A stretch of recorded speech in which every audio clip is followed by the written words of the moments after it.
Hello everybody, today we will be reading a book called Outside Shot. I'm going to make a joke because I feel like it. We're going to be reading a book about black people. So if you got a book like this, then you can watch this video and read with me. We are going to read chapter 1 and 2. So I'll start with chapter 1. I'm the shooter. That's what I do. That's who I am. When the basketball leaves my hands, it's going into the basket. I just know it. Not every time, not even Stephen Curry is that good, but most of the time. Don't ask me where I got my ability to shoot hoops. I sure didn't inherit it. My mom and dad are great, but they couldn't care less about sports. Dad's a college English professor. He spends his time reading Shakespeare instead of the sports section. Mom's a pediatrician. I don't know how to say it, okay? Don't make fun of me. Pediatrician. She says she has more important stuff to think about than putting a ball in a hoop. Next page.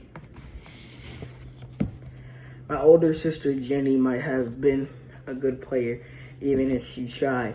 But she's into high school musicals and stuff like that. She doesn't have time for sports, and I don't think she could throw a ball into the ocean if she was standing knee deep into the water. No, I got to be great at shooting another way. Practice, a whole lot of practice. When I was 8 years old, we moved to the house where we live now. There was a regulation 10-foot basketball hoop in the driveway. I was new to the neighborhood and I didn't know anyone. That basketball hoop was my best friend. Even though I've always been pretty big for my age, I had trouble getting the ball in the basket at first, but I kept at it. I practiced all the time, trying to learn the shots I've seen on TV.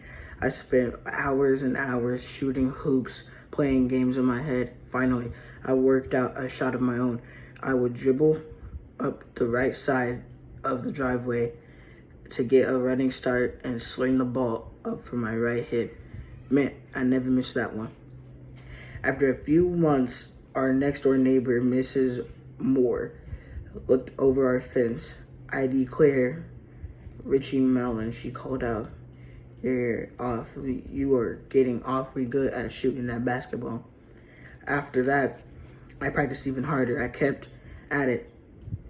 And a couple years later, Bryce Cooper, he's my best friend now, asked me to sign up with his basketball team at the recreation center. Mr. Petty was our coach.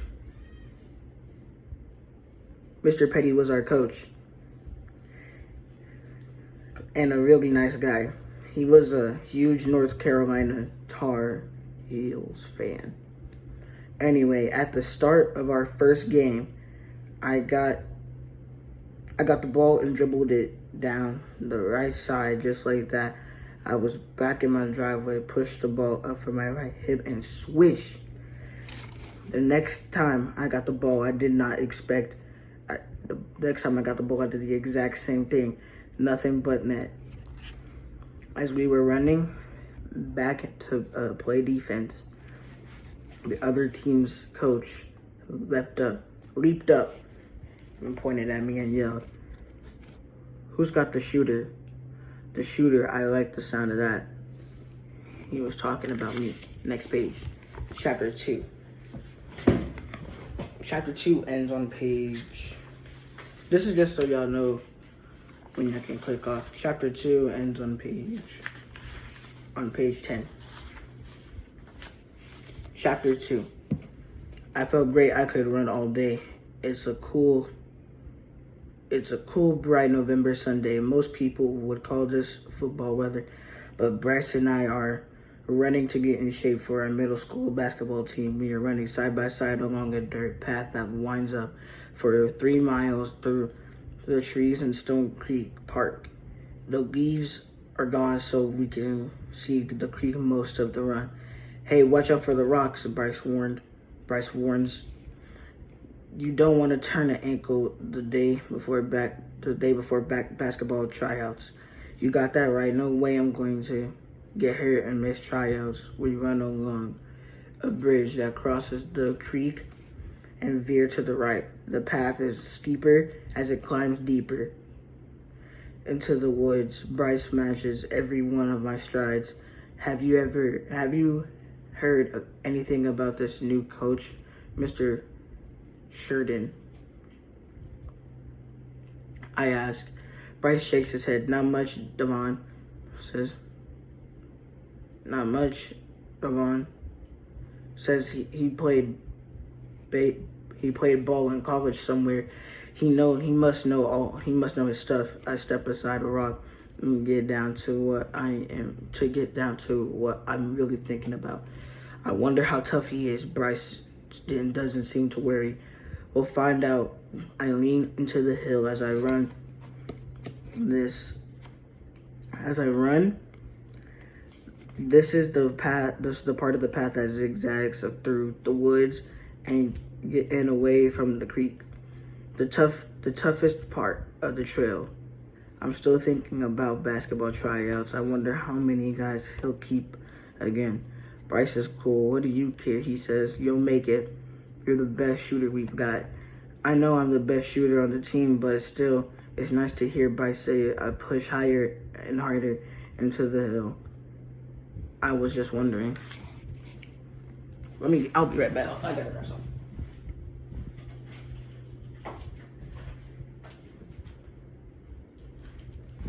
All right.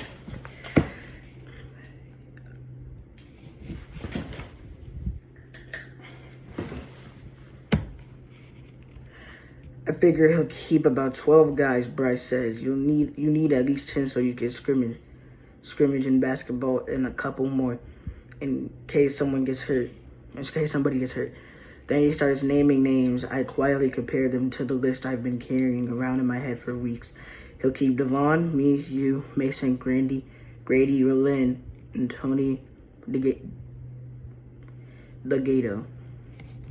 Think he'll pick Rick Sully? I don't know. He's that good. I don't know. He's not that good. Coach has got to keep some of our 7th graders, or he won't have a team next year. Bryce agrees. Ray Burns can handle the ball. Charles Jackson and Theo Kirshner can play. CJ isn't that good of a shooter. CJ isn't that good of a shooter. I haven't told Bryce, but I'm worried about Charles Jackson. He's about my size and plays shooting guard. He might take some of my playing time. Yeah, but CJ is good at everything else. His shots coming around. Bryce responds. Coach likes guys who pass the ball and play defense. I don't want to think about that. If CJ starts shooting better on this team. We reach the top of the path where a brown wooden sign sits at the end of the trail. The sign says Western Ridge and points in 2 directions without missing a beat. Bryce and I head toward the right, the same path we've been running for weeks. The land rolls gently along, and this is an easier part of the trail. I pick up the pace.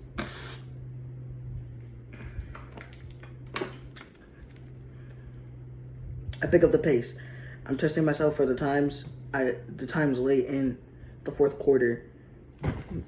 When you're so tired, you think your legs are going to drop off and you can't run anymore. Bryce falls into a step without me.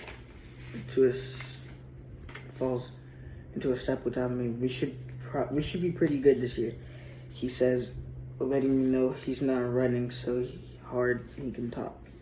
He can't talk. Pretty good? Are you kidding me? I shoot him a look. I shoot him a look.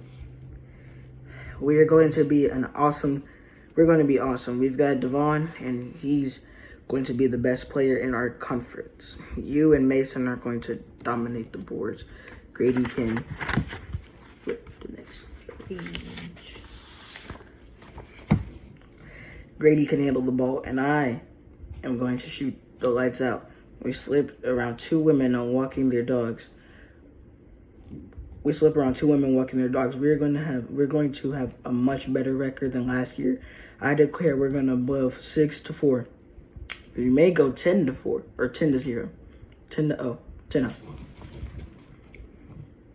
Okay, says Bryce. Chill out. We'll be better.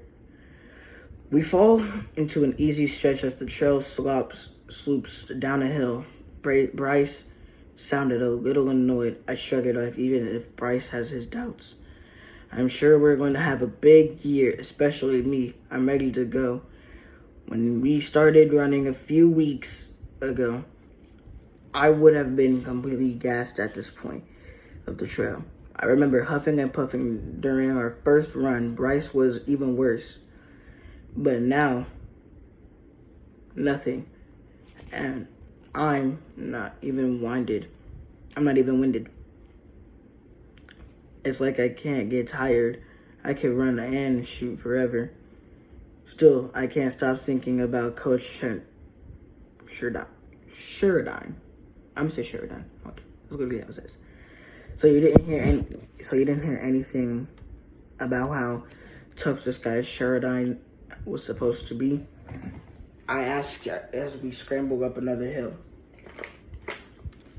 Devon said he talked to the one kid who had him in our class over at Kennedy High School. What does he teach? Math, I think. What did the kid say? He said Sheridan was a really tough grader. I stepped past another rock on the trail. Just because a guy is a tough grader in class doesn't mean he's going to be a tough coach. Bryce shoots me one of those. Do you really believe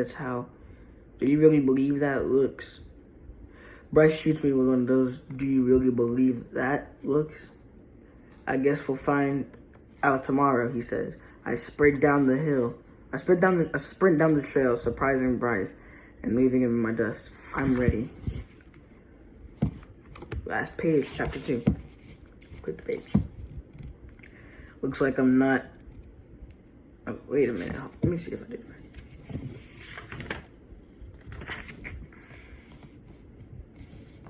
right. Okay, so beginning of chapter 3. So grab your little bookmark, put it in there. Boom. And if I have time, I'll read again. I'll catch you next time.